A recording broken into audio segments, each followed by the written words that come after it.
Hey everybody, welcome back to Trash Tapes, the one and only show on the internet that talks about old VHS and schlocky movies. Today we're going to be talking about a little film called The Being.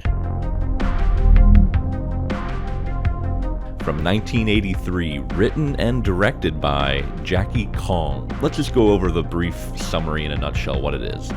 It's a monster movie set in a small town where they're dumping toxic waste into the water supply, and the government says, that's totally fine. Nothing will go wrong. And the plucky little sheriff, who is kind of a loner, but also has a love interest, is like, I don't think so, government. This doesn't seem right. I'm gonna get to the bottom of this. And sure enough, people start disappearing, weird things start happening around town, but thanks to his gumption and toughness, he's able to get the job done and save the town. No, but really, the movie is okay. I had no expectations going into it. I hadn't seen it. When I read that it was 1983 that it came out, I had hesitation, because that could mean a couple things.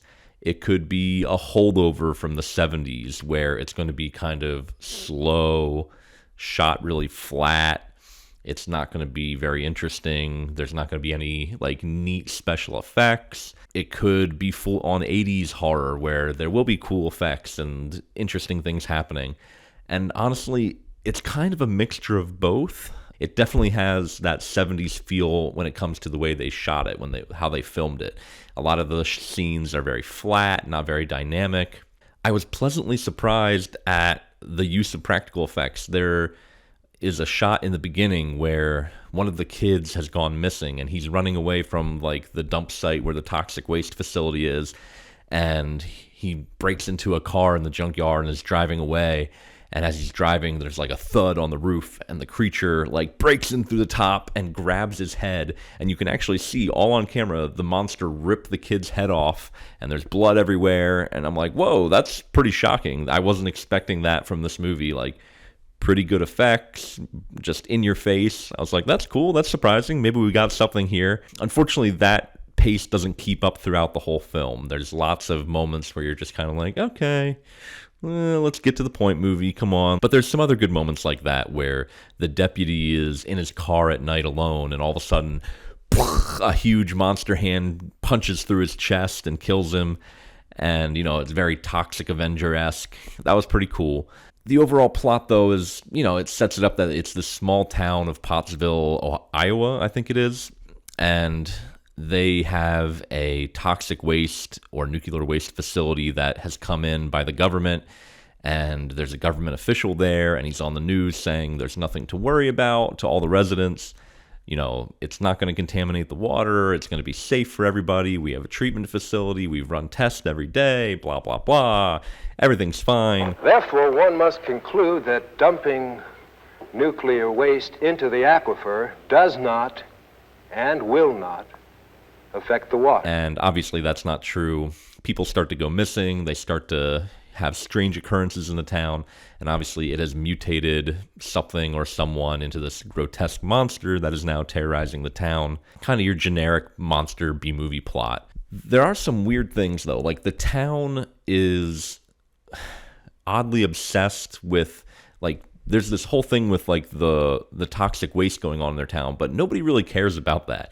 Everybody is more concerned about smut getting into their town, specifically pornography. Are you in favor of filth coming into Pottsville? They're worried about porn and a massage parlor moving in. It's everybody's responsibility to keep pornography out of this state. Satan must be stopped at every opportunity.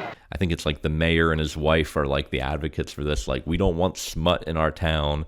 And there's this scene where these guys, these three dudes from the Anti-Smut League, break into where I guess a massage parlor is supposed to be going.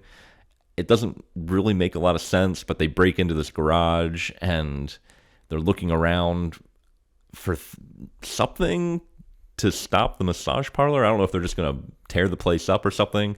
It looks like an old mechanic's garage. The one guy finds a Playboy on the ground and gets distracted. That was a little bit of, comic relief, self-jest, oh, the guy who's against smut, who's with this anti-smut league, he's really into it. It's kind of on the nose. We're gonna get arrested.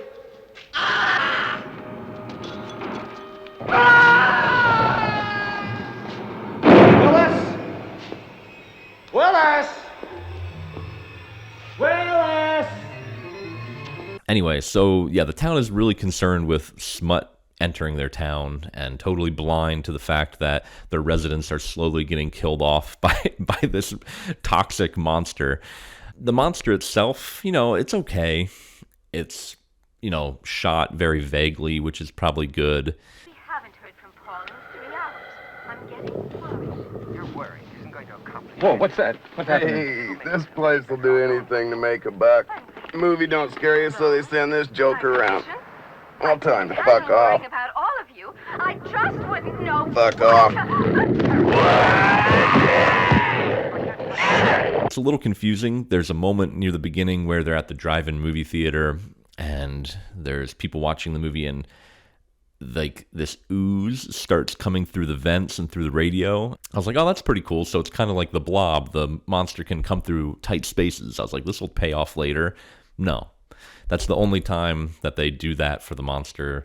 The rest of the time, it's just kind of like a dude in a rubber suit, and that doesn't pay off in any way. I was expecting the hero's going to be in a room, and he thinks he's safe, and then it starts oozing through like a crack in the door.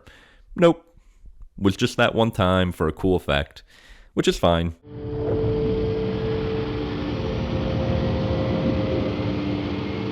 It's all in your mind, boy. It's all in your mind.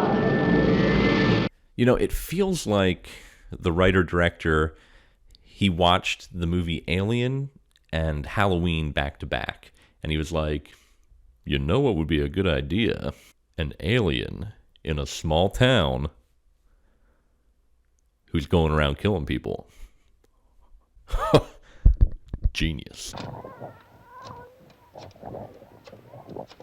In the beginning of the movie, they have this radio personality on, like, just playing over the movie, and he's talking about how there's this big storm coming. Well, it looks like all them old dark and loud storm clouds that's been giving us such fits around here the last couple of days have finally started to subside. However, the State Weather Bureau in Boise advises us that the break in weather could be temporary, and that another storm front could be sneaking up on us like a hungry hound dog on a T-bone steak. And I was like, oh, interesting. Like, they're talking about how the storms have been really bad, and there's another one on the horizon, and it's brewing. I'm like, oh, that's a neat element. We kind of got a ticking clock that this big storm's coming in. I'm like, how's that going to play into it? Is it the water supply? It's going to overflow something and make the situation worse? No, it doesn't pay off at all, actually. The storm comes in like the first 15 minutes of the movie, and it makes some rain, but that's about it. It just passes through, and then the rest of the movie, there's no storm.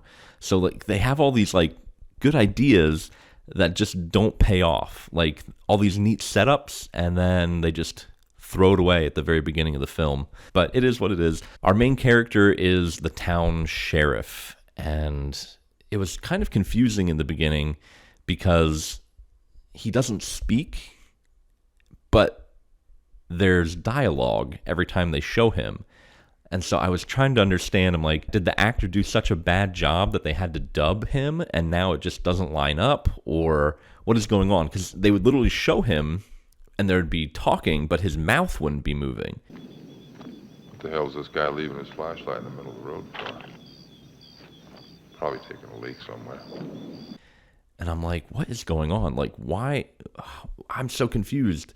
And then I finally figured it out. My wife and I were watching it, and we're like, oh, I think this is supposed to be his inner monologue, but it's not made known that he's having an inner monologue in any way that it would make sense.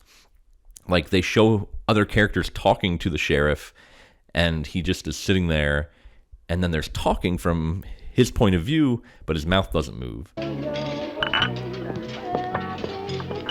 Hi, honey. Hi, Jenny. Still working?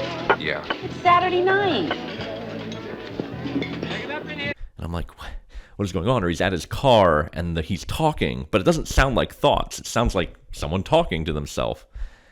Very confusing. And my theory on this is that they shot this movie being like, all right, it's going to be super atmospheric. We're going to show, not tell. and like we're going to make it build suspense.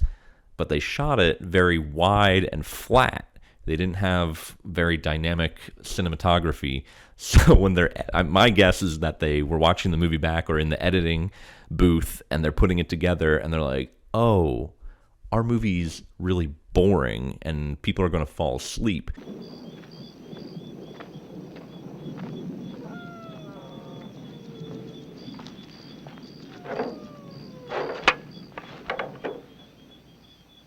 There's the ID number.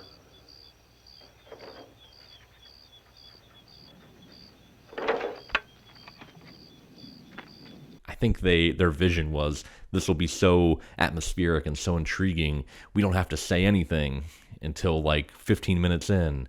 And it's very weird, very confusing. Something's freaky around here. Wish I could put my finger on it. The one scene that was pretty tense, I'm not going to lie, it's like Easter going on. They're at like a church. They're having an Easter egg hunt for the little kids. And there's like this adorable, cute little girl. She's like the youngest one of the bunch. And she's out there looking for eggs. And she wanders off beyond the field into the bushes. And there's like this nasty like hole in the ground where you can see like they have like this cool like prosthetic puppet. And it looks disgusting. And you're like, oh my gosh. The monster is going to eat this little girl. I watched them rip the head off a guy earlier. It's going to devour this little girl. And I was literally like, is the movie going to do it? Is it going to do it? And I was like, oh no, not the little girl. And then thankfully the adult comes by and is like, what are you doing back there? And they grab her and it's fine. But I'll give it to the movie. It had me on the edge of my seat a little bit. I was like, are they going to do it? They're going to go that far?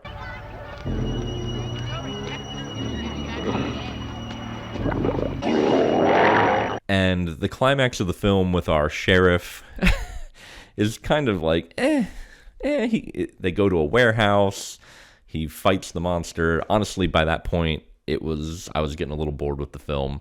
But I do feel like they tried, and there was some fun moments. There's some good dialogue, some funny dialogue, I should say. But if this thing is actually killing people, then why is the mayor trying to keep it quiet? Potatoes. I wouldn't throw this in the trash. It has a few redeeming qualities. Like I said, some of the special effects were fun.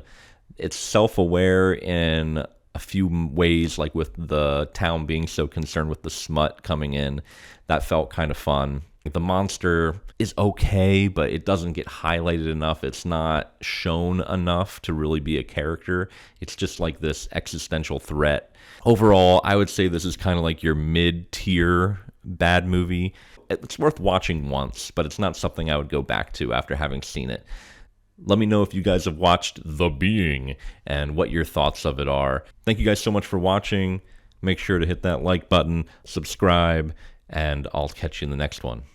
Goodbye. Ah!